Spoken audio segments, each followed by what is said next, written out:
Chapter 31. Onward. Elchie and I decided rather than return to Silo, we would bury Oran here. He would have preferred it. I knew that he would rather the friends of ours in Silo to go on with their happiness than mourn his passing. Huon, Elchie, and I took his body to the top of the mountain with a view of the countryside. We felt that it would be more suitable than in the city of Piku, which he had never really seen. We had a short ceremony, and each of us said a few words for our beloved friend. It was not a goodbye, because I knew that he was there with us in spirit and would be with us until the end of the mission. As we walked down the mountain, none of us spoke. We all felt so empty without him. He had always been the driving force. I missed him terribly. I tried to pretend to be a tower of strength for Elchie. He had been devastated by Oran's passing. He had been like a son to both of us, and with the loss of his mother and brother, he was feeling more and more alone. There was nothing that I could say to him. There were no words that would fill the emptiness that sat in his heart. Although we were both aware that Oran's spirit was with us, it didn't help us to get through the mourning. Mourning really has to do more with yourself than the person who is gone. It is selfish feelings which you are really feeling. The many words you wish you had said to him, the regret of maybe the words you did say, the moments you weren't able to share together, and the unforgettable moments that you did play together and again in your mind. Death is a hard thing for only those who remain alive. I'm sure Oran was there watching these energyless beings walk sadly down the mountain. Although I felt as if it was part of me that had just died, I knew that I had to pull myself together, not only for Elchie's sake, but for my own sake and the sake of the mission, Oran's mission. Well, we had best go into the city and find transportation to save. My words seemed to echo down the mountain. They startled Elchie and Huon, who had been lost in thought. Elchie stopped in stride and, without changing his expression, said, "I can't." I turned to him shocked at his words. "Why not?" "I can't. I just don't feel I can go on." I went over and shook him like a child. "Yes, you can. You cannot do this to yourself. Think about Oran. He would have wanted you to go on. You are a part of this mission, a very important mission. Oran may not be here in body, but he is here in spirit. Remember that. We have something very special to do. You are now a grown man. Start acting like one." I couldn't believe the words from my mouth. After all came blasting out, I felt bad that I had done it. The young man was hurting, and these words were harsh. Elchie, to my surprise, hugged me. "How could I be so selfish? You're right. We must take the records to Sade for Oran." From that moment on, we no longer wallowed in our grief. We both gave each other strength. Huon led us to Piku, to the air transport station. He did all the talking while we waited at a distance. It seemed that ATLATIans were not particularly welcome in Piku, and Huon sensed everyone's reluctance to assist us. Apparently, Pundo had made major threats against the country in an attempt to increase his empire. It appeared that the people of Og were not permitting any airships to land there, since Pundo had threatened to annihilate them if they did not succumb to his wishes. Therefore, the country had ceased trade with them. The people looked at us as if we were part of Pundo's troops. Had it not been for Huon, we probably would have been taken prisoner. It appeared that it wasn't going to be an easy trip to Sade. Our next step was to try to find a water ship. Since we had alarmed the last people, Elchie and I decided that it would be best to dress more inconspicuously. So we donned some local garb and proceeded to the water ship docks on the other side of the town. Piku was more primitive than any of the cities of Pisidia. The only vehicles were drawn by donkeys or horses. Along the streets were open markets with people selling their wares, including items of food, clothing, pottery, fabrics, tools, etc. Their clothing was simple, as was the designs of their fabrics. Nothing reflected the ostentatious garb of the present ATLATIans. It took us most of the afternoon to walk onto the docks. By the time the sun was setting, we reached them. There were none more sophisticated ships of ATLATIA, only the ships driven by wind sat in the harbor. Again we saw guards armed with spear-like weapons standing at the gateway. Huon went up to see if there were any passenger ships available to Sade. Elchie and I stayed in the shadows, thinking it would be best for us to be out of sight. The men with the weapons eyed Huon suspiciously as he asked about passage. After a few minutes of discussion, Huon returned to us. He didn't look pleased. Huon told us that due to the threats of Pundo, the country had also halted any transportation out of the country via ships. They feared attack on the seas by Pundo's lasers. Since we were at a standstill and with this news hadn't a clue as to what our next step would be, we decided to go somewhere to get warm and discuss it. The sea air was cold and damp, and we didn't want to risk any of us getting sick.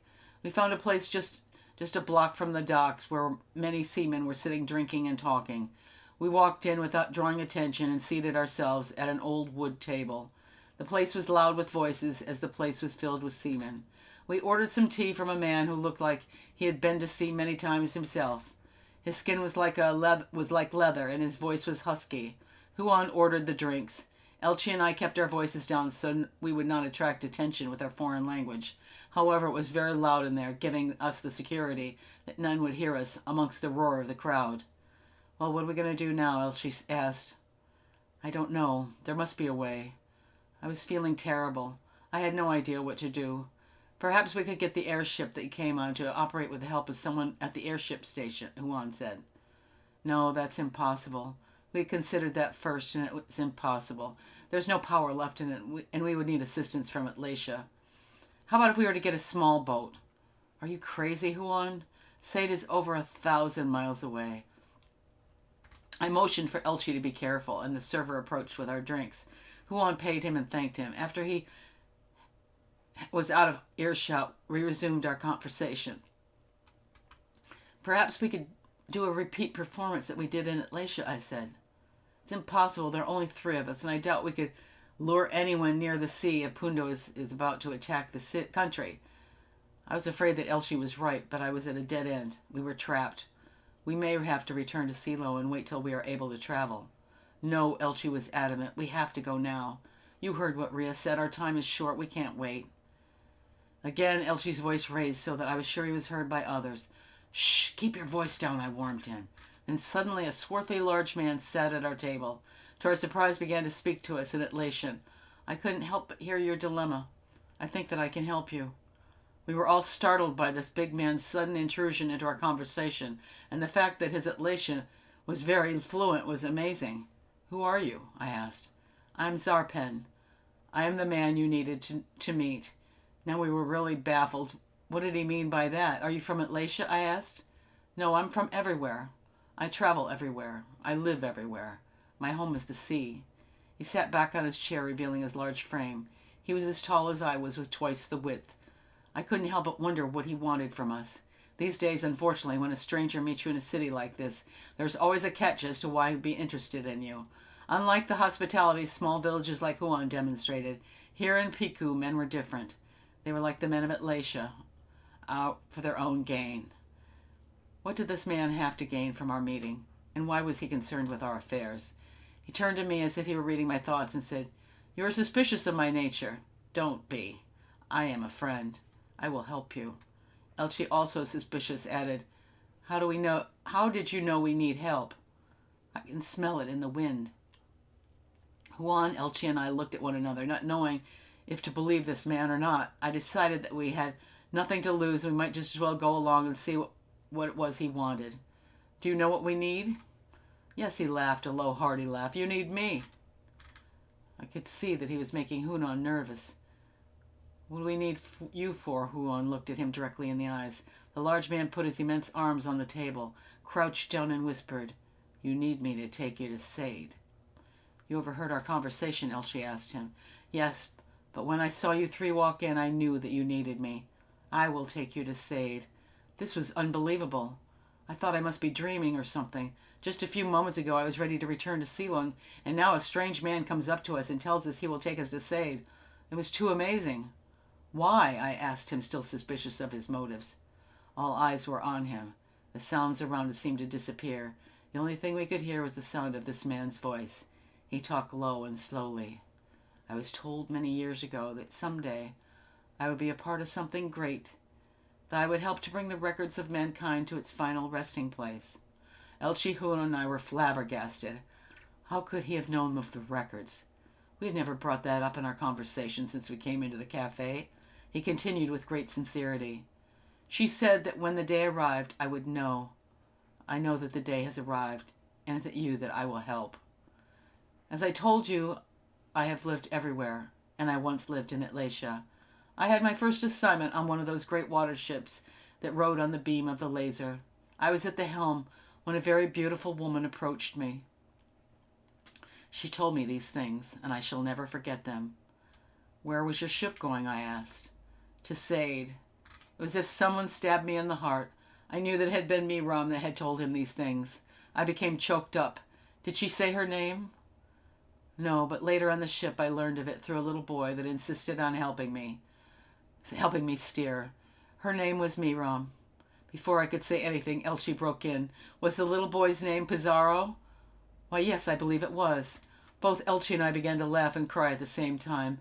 "It is so amazing," I said. "Yes, it's unbelievable," Elchie laughed. Both Zarpin and Huon wondered what was going on. Huon finally couldn't stand being left in the dark any longer. "Please tell me, what is it?"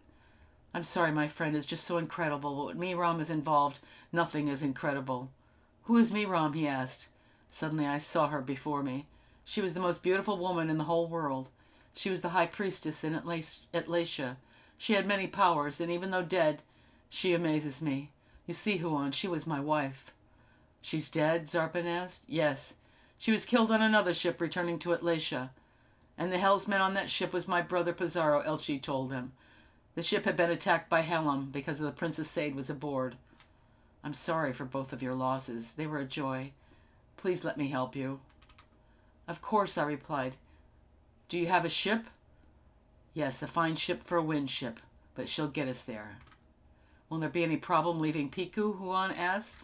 The big man leaned forward and again whispered, "We must leave at night. There are less guards, and in the dark they will not see the ship as it floats to the sea." "When can we leave?" I asked. "We must first make sure we have supplies. I will also have to find a crew to accompany us." "Will that be difficult? I mean, if we can find help, we will. And we can help. It is a long trip and I need experienced hands aboard. Don't worry. I have friends who would enjoy the trip." "What about remuneration? How much will this trip cost?" "Just supply us with the food and water. That will be enough. You see, there are others besides myself who live on the sea and of the sea. It is our life energy. Without it, we would die." "Thank you, my friend." I took his hand in gratitude and patted it affectionately. "No," he said. "Thank you."